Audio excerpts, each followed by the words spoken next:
I want to be very clear. I'm not saying, and I don't think Rick is either, that MLM organizations are cults. If you're going to a gym, it's not a cult.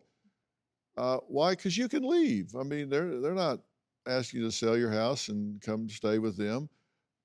But the tactics, the techniques, the methodology they use are on a continuum of manipulation. Fair statement? Yeah, I think that's very fair. What we see as cult-like is, for example, a group that puts a lot of pressure on someone, and there is a kind of peer pressure to conform, to submit, and there might be a leader who is not the classical cult leader, but who is using his or her charisma to influence people and setting themselves up as a kind of prototype. What you want to ask that leader is, are you open to criticism? Can you be wrong? And if that leader makes outrageous claims, and on the basis of those claims wants to make demands on you, you have to do due diligence. You have to go and dig in and drill down and find out if it's real. But I think what we're seeing in cult-like persuasion techniques that are being used more apparently everywhere around us is that these techniques work. It could happen to anyone. It can happen to the most prominent families. It can happen to very educated people. And so what we need to do is just kind of realize that this is around us and do our best to recognize the warning signs. I think old sayings get to be old sayings because they're profound.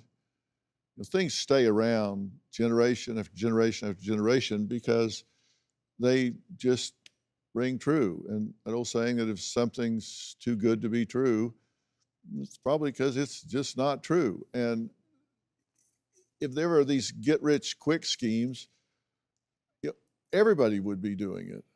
We really have to ask questions. And I worry about it in this divisive political environment we're in today with identity politics, where people are afraid to even ask questions for fear that they'll be shunned by friends and neighbors. If it doesn't matter which side of the aisle you're on, if you ask questions that make you unpopular, that's a problem.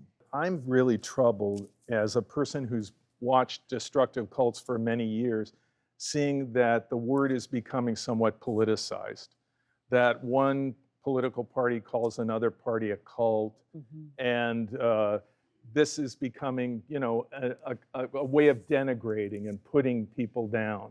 And I think what we should recognize is that cults are not democratic.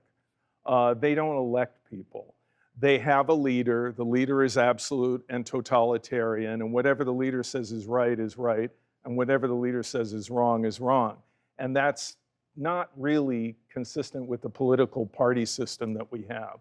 So I think we ought to chill on using the word cult in political discussions. Could there be a political cult? Yes, but typically this is being used, I think, to denigrate political parties.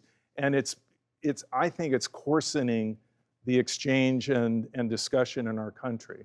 And I wish people would stop. If you can leave and get your stuff and go home, if you can leave the exercise gym, if you can quit the company, if you can, I'm not saying it's easy, but that's a lot different. And the damage from these things can be really far-reaching. So be careful, be careful. Thank you guys for sharing what you've shared.